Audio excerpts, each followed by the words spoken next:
Most people think adding years to their life takes something extreme, a major diet overhaul, or a demanding workout routine, or some complicated plan that's hard to stick to. But the data points in a very different direction. Just a few simple habits that take just a few minutes can make a very real difference.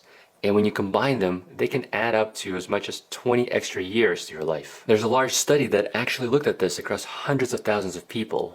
It's called the Million Veteran Program Study, where researchers tracked veterans over time and they looked at 8 different lifestyle factors. At age 40, the difference between doing none of these habits and doing most of them translated to more than 20 additional years of life, up to 24 years in men and around 20 or more years in women. And here's the most important part. It was not all or nothing. Each additional habit added benefit. So you don't need to be perfect. You just need a few consistent signals repeated over time. And a lot of the signals can happen in the first 5 to 10 minutes of your day. So in this video, I want to show you a simple morning routine that anyone can do. And it's a routine that brings several of these together. Nothing complicated or extreme like cold plunges or taking weird supplements. Just a few high-impact habits that are simple and practical and very effective when you do them consistently. And as always, even though I'm a physician, I'm not your physician. So please talk to your doctor before making any changes in your health regimen, as this video is educational only and not medical advice. Now let's start with something very simple. It takes about 30 seconds and it costs very little.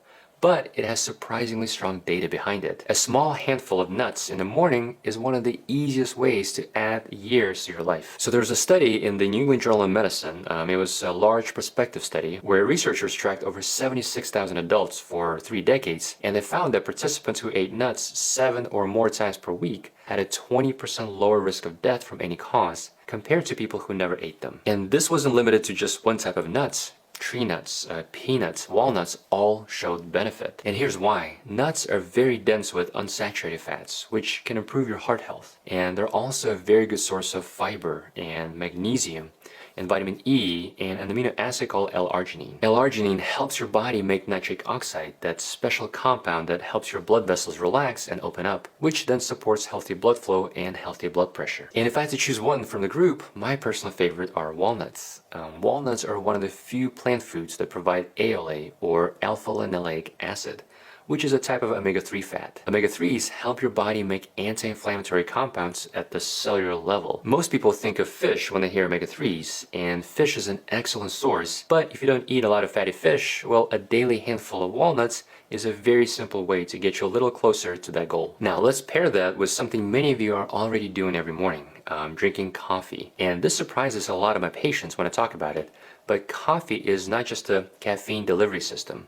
It has real, measurable benefits when it comes to longevity. And caffeine is not actually the main reason why. A large study published in JAMA Internal Medicine tracked hundreds of thousands of adults over time, and they found that drinking about 2 cups of coffee per day was associated with a 12% lower risk of death from any cause. But here's the really interesting part. Both caffeinated and decaffeinated coffee showed similar benefits, which tells you that caffeine is probably not the main driver here, and the benefit seems to come from other compounds in the coffee bean itself, specifically polyphenols and chlorogenic acid. So polyphenols are plant-based compounds that are antioxidants. That means they help neutralize free radicals, which are unstable molecules that damage cells over time. Think of them like sparks. Antioxidants help put those sparks out before they can start a fire and cause more damage. And chlorogenic acid works alongside that, and it also helps reduce inflammation and it helps regulate blood sugar. Now, if you don't drink coffee, well then green tea is a really good alternative. And the data there is also very strong. There's a pooled analysis of 8 studies in Japan that follow more than 300,000 participants for 17 years. And they found that drinking just 1 to 2 cups per day was associated with an 11% lower risk of cancer death. And a lot of that benefit appears to come from a compound called EGCG, or epigallocatechin gallate. EGCG has been shown to reduce inflammation.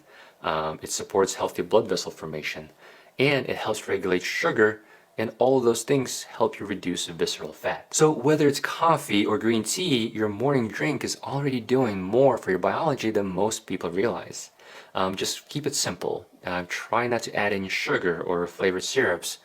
Just let the compounds in the drink do their job. Now, let's get to the part that almost never comes up in longevity conversations, even though it probably should. Because one of the strongest predictors of how long you live is not a food or a supplement, it's the quality of your social connections. And the effect here is much bigger than most people realize. There was a meta-analysis that looked at data from more than 300,000 people across multiple countries, and social isolation was associated with a 33% higher risk of death. And then persistent loneliness was associated with a 57% higher risk. And that's different from isolation because you can be surrounded by people all day and still feel lonely. And here's why this matters so much. Chronic isolation keeps your nervous system in a more stressed state. It keeps that flight or flight system turned on. I think of it like an alarm that never fully shuts off. And over time, that low-grade stress accelerates the same pathways that drive heart disease and diabetes and dementia. And this is probably why the Million Veteran Program study included positive social connection as one of its 8 longevity factors. Same tier as sleep and not smoking. But it rarely gets talked about, probably because you can't put it in a bottle, and because for many of us, it's easier said than done. But the payoff is huge. So what does this look like on a normal morning? Well, it doesn't have to be anything dramatic. Instead of starting the day in isolation, like scrolling on your phone or jumping straight to work, turn that into a quick conversation with your partner. Or sit down for a few minutes to have a family breakfast instead of eating on the go to save time. Or it could be a short walk with your neighbor or a 5-minute phone call with someone you haven't checked in with in a while. It doesn't need to be long, but it does need to be real. Because the data suggests this is one of the most powerful longevity signals you can build into your life. Okay, the next habit costs nothing and it can take as little as 10 minutes. But it has a huge effect on how your body functions for the rest of the day, and that is getting morning sunlight. So the simpler version is try to get outside in the morning, especially that first 30-minute window after waking up. Or at the very least, sit near a bright window. Because the first light signal your body receives each morning helps set the biological tone for everything that follows, especially your sleep later that night. Deep inside your brain, there's a small structure called the suprachiasmatic nucleus, or the SCN. This is your master body clock. It helps you control when you feel alert, or when you feel sleepy,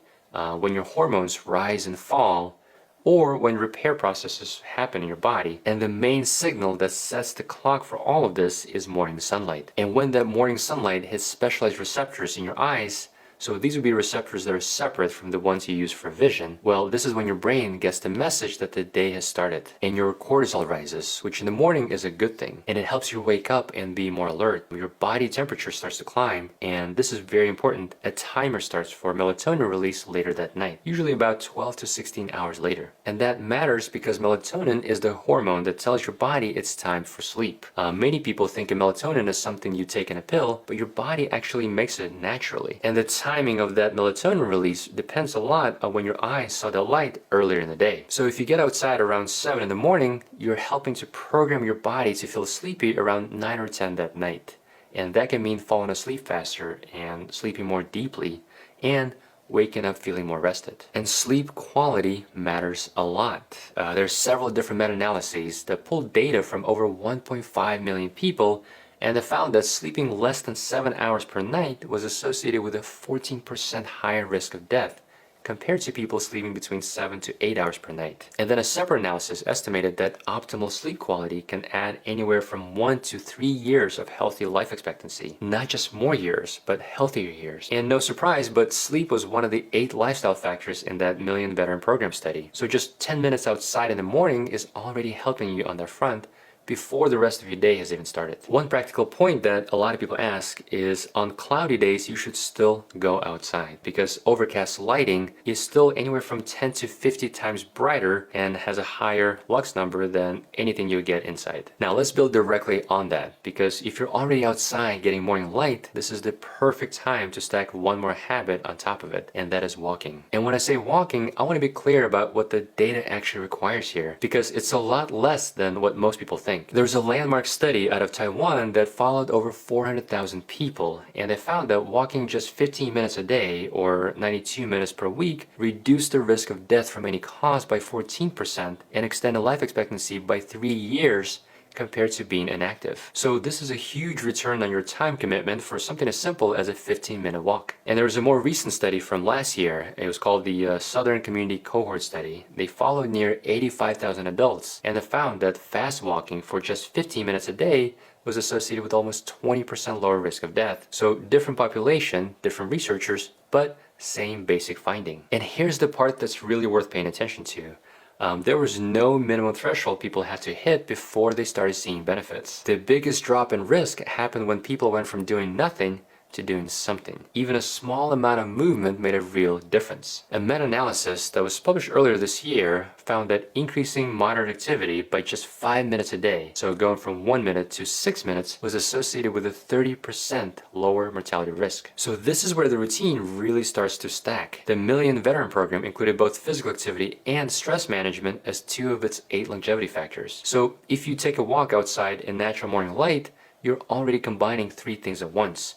Circadian anchoring from morning sunlight, and physical activity, and stress reduction. And if you do that walk with your partner or a friend or a neighbor, well, now you're adding social connection as well. So just one brisk 15-minute walk every morning can touch 4 different longevity factors all at once. Now let's talk about the first real meal of the day, because what you eat in the morning really sets the tone for everything that follows later that day. Here's the pattern I see all the time. So someone wakes up and has a toast or a sweetened yogurt or a granola bar, or sometimes nothing at all. And they feel okay for an hour or two and then crash hard around 10 or 11 a.m. They're tired and hungry and already looking for a snack. That is not a willpower problem, it's a blood sugar problem.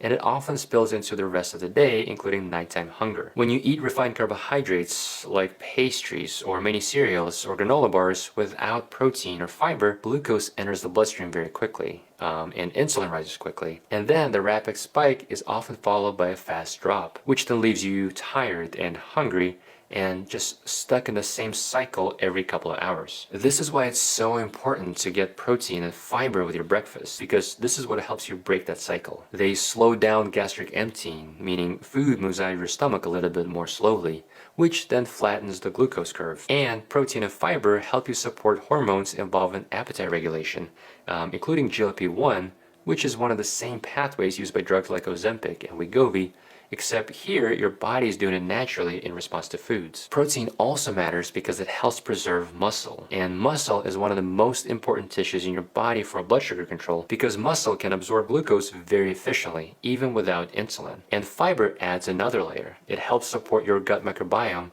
and it helps improve both your blood sugar and cholesterol. So a simple way to build both of those in is a morning shake. That's probably going to be your most time-efficient option. You can use protein powder as the base, and then add high fiber ingredients like chia seeds or flax seeds, or small amounts of psyllium husk. So chia seeds will give you about 10 grams of fiber per ounce, and flax seeds will give you about 8 grams, and they'll also provide you with omega-3 fats. And psyllium is one of the most concentrated fiber sources out there, and it's about 7 grams per tablespoon. One quick word of caution though, if your body is not used to too much fiber, do not jump in too fast. So you want to start small and build up gradually, because otherwise you can get a lot of bloating or GI discomfort. And make sure you're hydrating well, because fiber needs water to work properly. So too much fiber with not enough water can lead to bad constipation. The general recommendation is usually 8 to 10 ounces of water per dose of fiber, but that really depends on everyone's individual profile and the type of fiber used. So please talk to your doctor about the correct ratio of water to fiber before you add this to your regimen. And if you have more time, another good option is a breakfast built around eggs and Greek yogurt and high fiber breads. So I would shoot for breads like sourdough or rye bread, but always check the label.